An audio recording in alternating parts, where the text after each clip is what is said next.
Vánoce jsou pro většinu lidí známkou pohody a klidu, hodně jídla a taky dárků. Ale jak se slavily Vánoce před 100 lety? Budu totiž mluvit o Vánocích ve 20. letech 20. století, a to v Československu, a taky si řekneme něco málo o Americe. Možná budete stejně překvapení jako já, že se to tolik nedliší od toho, jak slavíme Vánoce my. Vánoce ve 20. letech 20. století se odvíjely od 3 věcí, a to od toho, kdo jste byl, jak jste žil a kde jste žil. Například Vánoce pro vyšší vrstvy byly spíše materiální záležitostí, než duchovní, jak to bylo pro chudší obyvatele Československa. Pokud znáte někoho, kdo si neustále stěžuje na to, že Vánoce v dnešní době už nejsou o duchovnu, ale jenom o materiálních věcech, tak přesně takhle to bylo i před 100 lety. Lidé ve 20. letech 20. století měli různé názory na Vánoce a existovali i lidé, kteří si stěžovali na tu samou věc, že Vánoce ani ve 20. letech 20. století, tedy před 100 lety, nebyly úplně o duchovnu, ale spíše o materiálních věcech. Řekneme si asi něco o vánočním stromečku. Lidé si tenkrát pro vánoční stromeček chodili na své vlastní pozemky, farmy a nebo třeba do lesa. Ve velkoměstech se prodávaly stromečky na ulici, stejně jako dnes, a nejpopulárnější stromy byly borovice a cedr. Určitě jste někdy byli na rozsvěcování stromečku na náměstí, ale možná jste se nikdy nezamysleli nad tím, jak tahle tradice vlastně vznikla. Rozsvěcování stromečku je tradice, která také pochází z období první republiky, a to konkrétně z roku 1924 a z města Brna.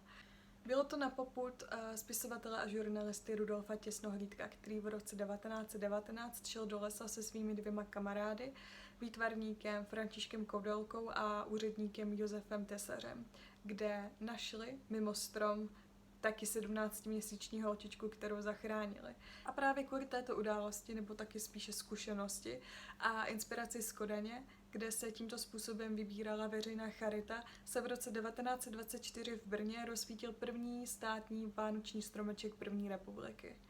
Stromeček se rozsvítil zejména pro znevýhodněné děti, a to například pro sirotky, děti z rozvrácených rodin anebo z chudých rodin. Samozřejmě ke stromečku patří i vánoční ozdoby a například v Československu se tenkrát ozdobovaly stromečky například elektrickými světýlky, pokud jste na to měli dost peněz, a pokud ne, tak se to nahrazovalo svíčkami, což bylo docela nebezpečné, a proto rodiny měly stromeček jenom pár dní. Taky se na stromečky dávaly skleněné foukané ozdoby, anebo taky vánoční ovoce, které zahrnovalo například banány, a potom tam byl pomeranč, kivy a taky datle. I v Americe se používaly elektrická světýlka, stejně jako u nás, pokud si to rodiny mohly dovolit a pokud měly rodiny elektřinu. A světýlka se často nahrazovala svíčkami, stejně jako tady. Teď se z Československa přesuneme na chvíli do Ameriky. V Americe se vánoční stromečky ozdobovaly většinou řetězem z popcornu anebo kupovanými řetězy v červené a zelené barvě, anebo se také v červené a zelené barvě vyráběly papírové řetězy. Nejobvyklejší dárky k Vánocům ve 20. letech 20. století byly ty měkké, a to například šále, čepice, rukavice nebo ponožky. Co se týče dětí, tak ty potom dostávaly hadrové panenky, kola, vlakové dráhy a nebo třeba brusle, které byly tenkrát ale jenom nože, které se nasazovaly na boty. V roce 1925 se začal vyrábět Merkur a to byl tenkrát velmi populární dárek. Co se týče chudších rodin, tak tam se dětem dávaly spíše panenky, takové ty papírové, které si vystřihnete a dáváte na ně papírové oblečky a taky nebo dřevěné hračky. Co se týče dospělých, tak tam se dávaly praktické dárky, jako například lednička, lampa, kávovár a nebo třeba rádio, což byl velmi populární dárek mezi lety 1923 a 1925. Bylo to spíše takovou tou praktickou věcí, kterou byste si asi normálně nemohli dovolit. Tohle mě samotnou docela překvapilo, protože punčochy nad krbem v Americe obsahovaly většinou jablka, pomeranče, ořechy, rozinky a nebo někdy i malou hračku. Jak před 100 lety vypadala štědrovečerní večeře? To se zase odvíjelo od toho, kdo jste byl a jak jste žili, kde jste žili.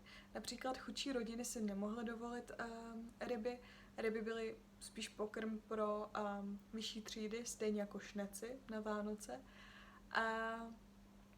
Ale údajně štrovečerní večeře byla stejná jako dnes, a to teda kapr s bramborovým salátem, ale některý zdroje říkají, že toto jídlo se dostalo do Česka, nebo se stalo v Česku tradicí až v druhé polovině 20. století, takže si nejsem úplně jistá, jak to teda bylo. Řekla bych, že v těch vyšších rodinách nebo v těch vyšších vrstvách to byl právě kapr nebo nějaká jiná ryba s bramborovým salátem. A taky nechybělo exotické ovoce, například grapefruit, kiwi, banány, pomeranče, mandarinky, jak už jsem zmínila, u zdobení stromečku. V Americe to ale nebyl krocan ani pečená šunka, ale bylo to většinou pečené kuře, což je docela zajímavé. Samozřejmě nesmí zapomenout na koláče, dorty a cukroví. Samozřejmě k Vánocům patří i mše v kostelech, na které se buď chodilo, a nebo se poslouchali v rádiu. A taky to stejné s koledami. Buď se zpívaly koledy, anebo se poslouchali v rádiu. Pouze záleželo na tom, jestli rádio máte, anebo ne. A tohle je všechno pro Vánoce ve 20. letech 20. století. Doufám, že se vám tohle video líbilo a dozvěděli jste se trošku něco nového, ať už o Americe, anebo spíš o Československu. A do popisku dám odkaz na koledy z 20. let 20. století, jsou teda v angličtině, ale je to docela zajímavé poslouchat, dostane vás to docela do té nálady, pokud máte rádi staré věci. Příští týden nás čekají 30. a 40. léta, ale tohle je pro dnešek vše. Doufám, že se vám video líbilo a snad se uvidíme u dalšího videa.